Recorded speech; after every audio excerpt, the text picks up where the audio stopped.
Hello and welcome to the JSA studio. I am your host, as always, Nathan, and today we are going to be talking about Detroit Lions' initial 53-man roster. I have not looked at any of this. This thing got posted 4 minutes ago by the time that I'm recording this because I had to come down and turn my computer on. So I'm just going to scroll through it and we're going to look at a few things here. Let's start with this group. There is somewhat of a surprise coming off of this, just looking at this right here. And that's only three running backs. They released Craig Reynolds, which is not something, just immediate gut reaction, not something I am particularly a fan of. I really like Reynolds as a third running back and also as a special teams player. He could potentially be a practice squad candidate. That would not surprise me if that's what they ended up doing. I doubt he gets claimed on waivers, but he might get an opportunity to go and play for another team. I hope he does. One of my favorite players on the Lions. Wide receiver room is pretty much exactly what I thought it was going to be. Five wide receivers: Amon-Ra, Josh Reynolds, Khalif Raymond, Marvin Jones, Antoine Green. Likely going to get cut when Jameson Williams comes back. So moving on to the tight end and the offensive line. Tight end group, exactly what I expected it to be. Offensive line, I thought that they might keep a ninth or potentially even a 10th guy, but they decided to go thin on the offensive line, which I don't know about that. I better hope nobody gets hurt. We don't have a whole lot of depth to begin with, and you're not even going to keep some of these guys. I did think Aushika and Galvin, I think, did play well enough to seriously consider a roster spot for them, but they disagreed with me.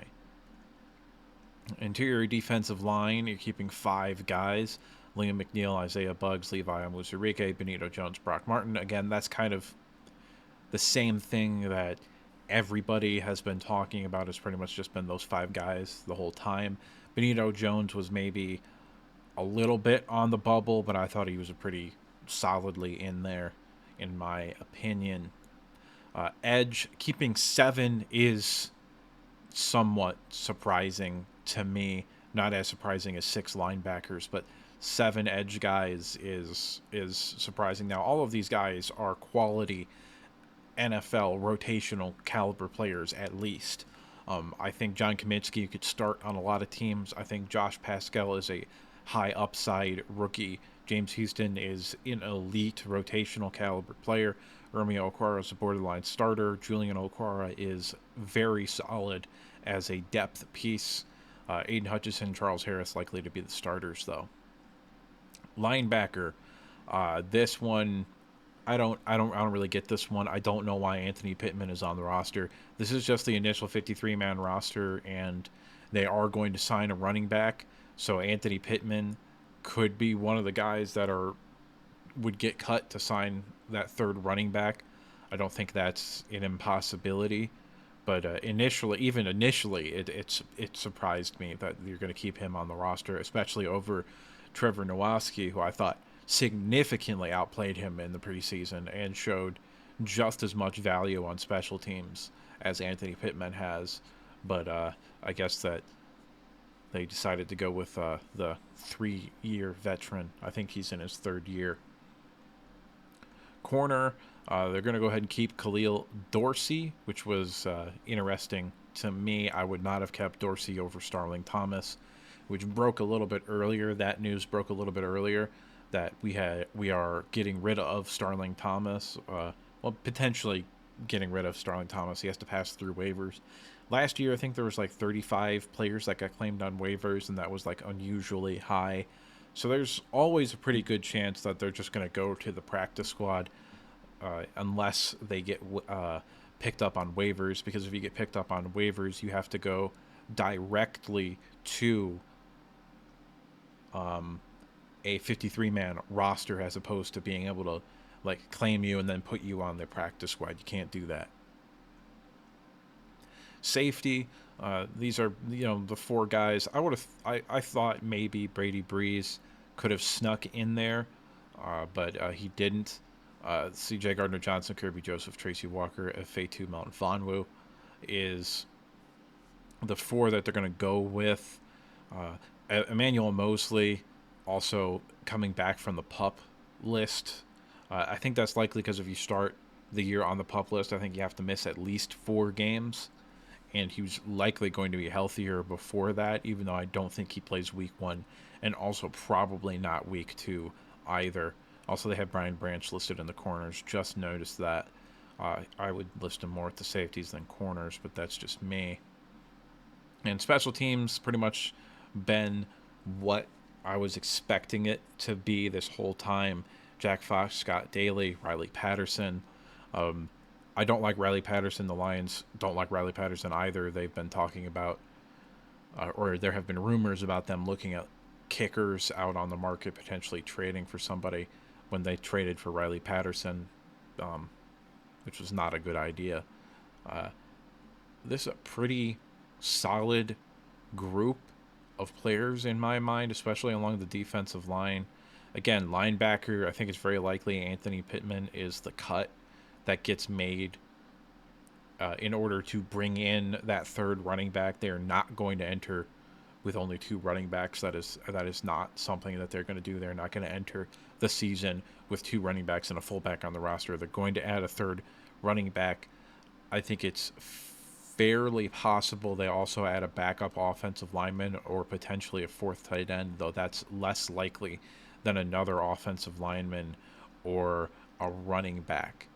Also, not out of the possibility, just because there were some surprise cuts at wide receiver for them to pick up a guy.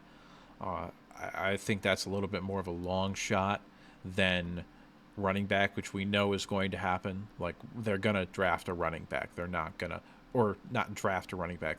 They already did that. They're going to pick up a running back at some point, whether that's through free agency, potentially a trade, though that's less likely, and a waiver wire claim.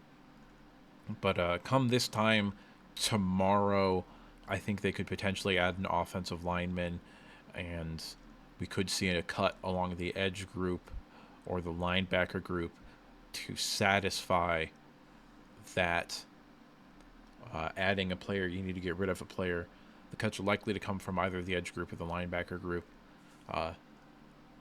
All in all, the only real shocking one where like actually stunned me was Craig Reynolds getting cut. I don't agree with that fundamentally. I don't think there are a whole lot of better running back 3s who play special teams and are a leader like Craig Reynolds is.